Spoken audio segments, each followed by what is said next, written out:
So let's begin. My name is Assaf Sasson from Israel. I have a certification of ISC Square of CISSP. I work as a consultant for many organizations in Israel, as a cybersecurity consultant, CISO, information security architect. I also perform security audits for many organizations here. So what we will be covering in this session, as I said earlier, it will be the understanding of the key concepts of cybersecurity, introduction to security controls, and the main principles of cybersecurity. Now, for the first concept that we're going to discuss about, we're going to talk about the CIA triad. I guess that some of you may be familiar with this concept of the CIA triad. This is a cybersecurity model that is composed of three main components, which allow an organization to enhance the security posture and ensure the business continuity. So the first question when we are talking about cybersecurity is, what are we defending? What is the element of cybersecurity? So the first thing that we are protecting is the confidentiality.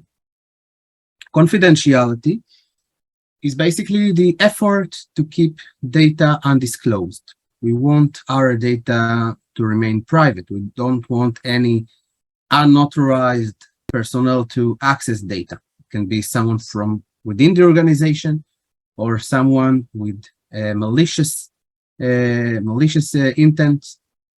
We want this information to remain undisclosed. When we are talking about confidentiality, we're talking about two types of data. It can be data at rest, and it can be data in transit. What is the difference between the two? Data at rest, for example, the data which is in a server, for example, an SQL database. And data in transit is data that we are currently transmitting somewhere. How are we going to protect both? We have a solution that we call encryption. This is an example of how we are going to protect data. Now, when we're talking about data at rest, we have, for example, AES 128 or AES 2056. These are standards in order to encrypt data in transit. For example, as we said, an SQL database. And we have the data in transit. For example, IPsec protocol, which allows us to encrypt data while we are transmitting it. Now, is encryption enough to protect the confidentiality? The answer is no. Why? Because not all violations of confidentiality are something that are intentional. Sometimes a human error can occur. So in order to protect the confidentiality, let's sum it up. We typically classify and label restricted data. So not everyone in the organization will be able to access this data. We enable access control policies. We encrypt data. We enable multi-factor authentication and deploy employee awareness training. These are types of mitigations that we can do in order to protect the confidentiality. As for the integrity, what exactly is integrity? Why are we trying to protect it? The definition of integrity is making sure that data is untampered. This is the definition. What does it mean?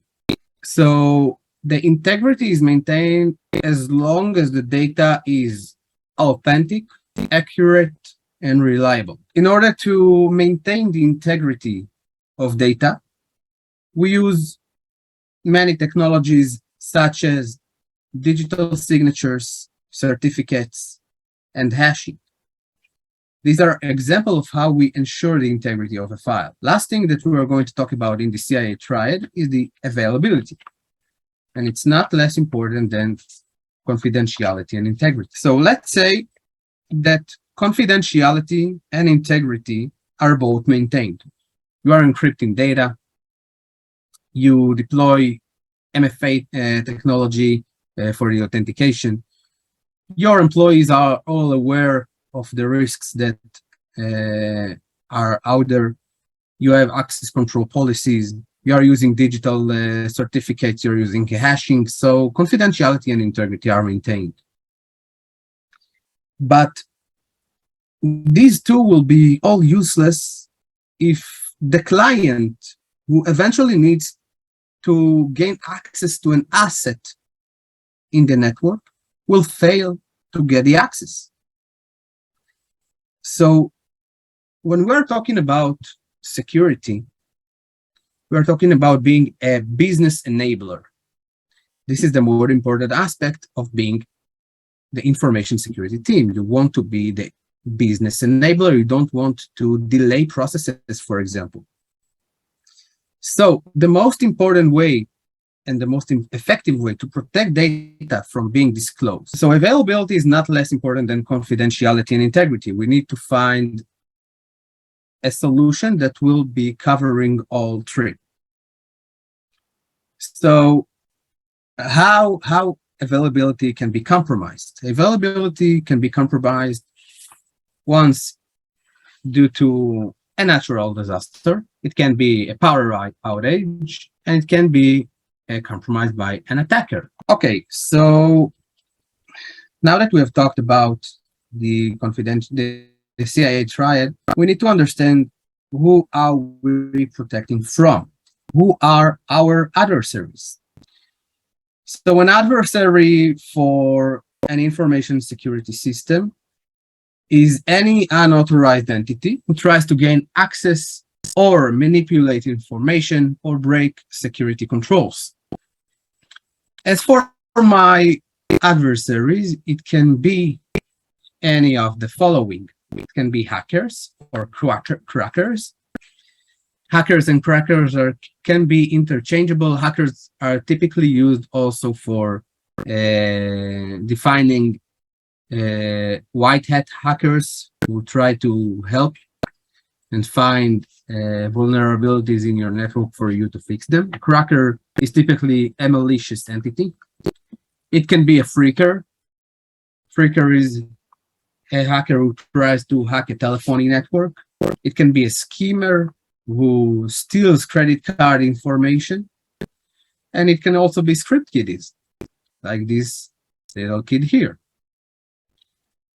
Script kiddies are hackers with less knowledge. They are usually using pre-built scripts and tools that they have downloaded from the internet in order to breach a system.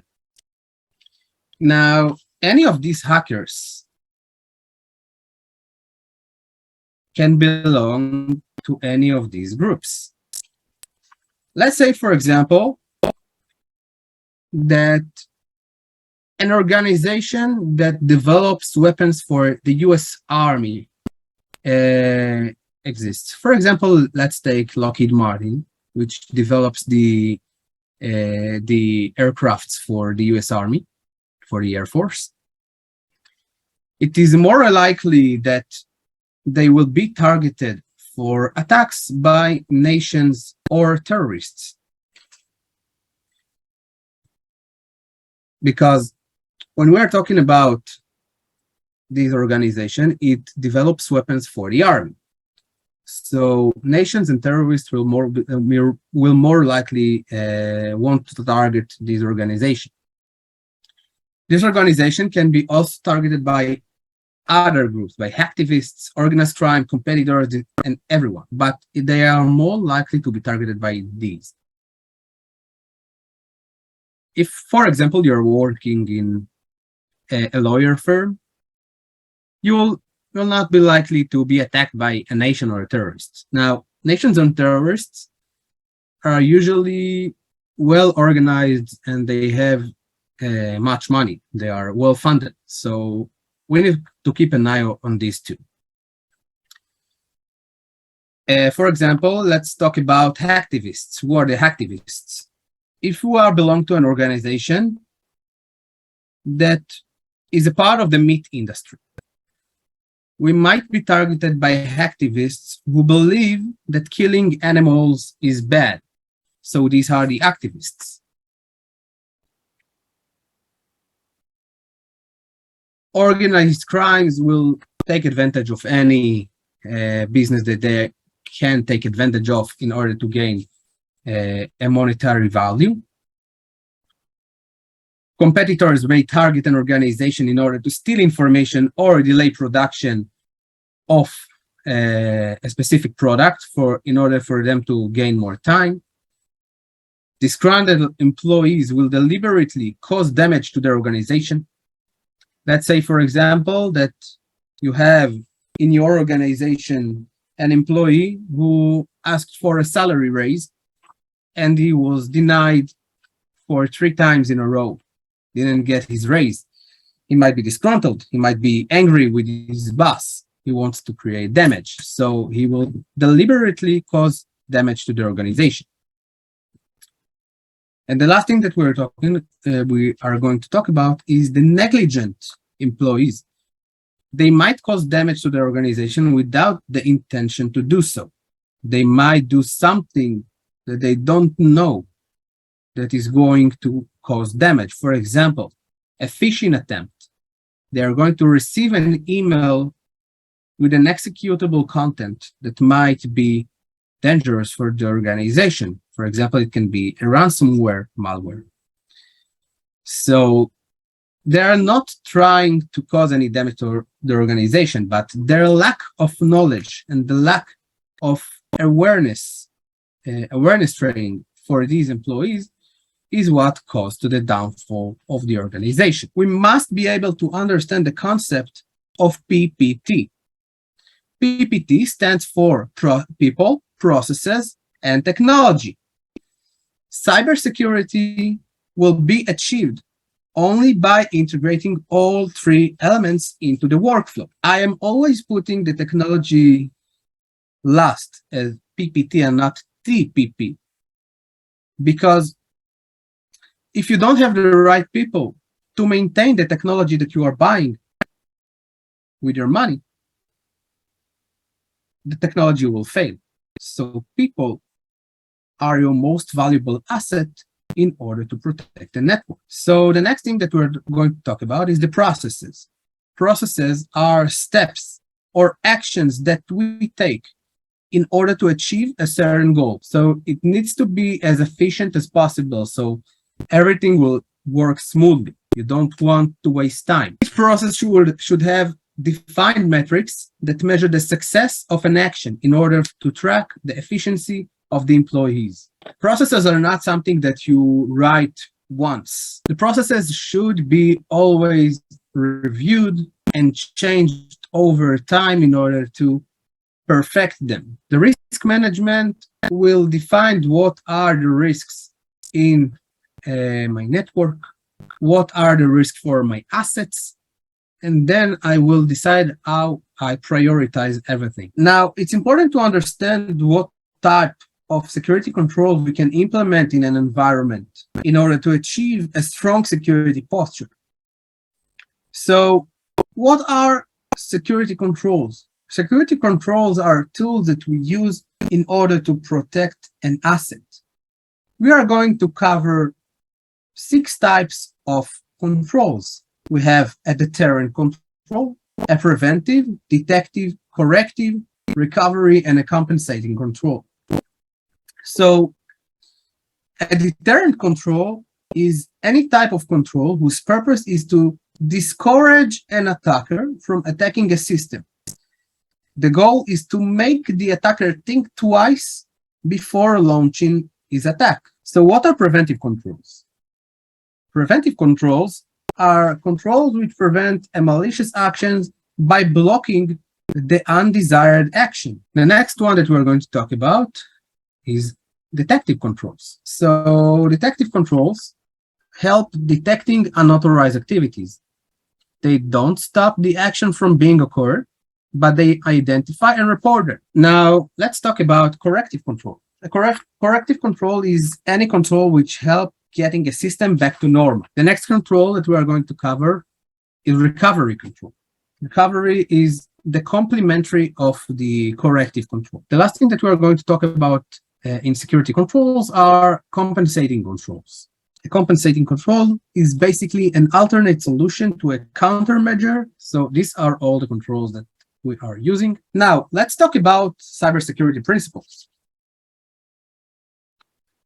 We will be discussing some core principles of cybersecurity. There are more than these, but these are the core ones, such as defense in depth, need to know, separation of duties, security by design, and security as a process. The security by design is asking the right questions about the system. Okay, so thank you very much for attending this session, and goodbye.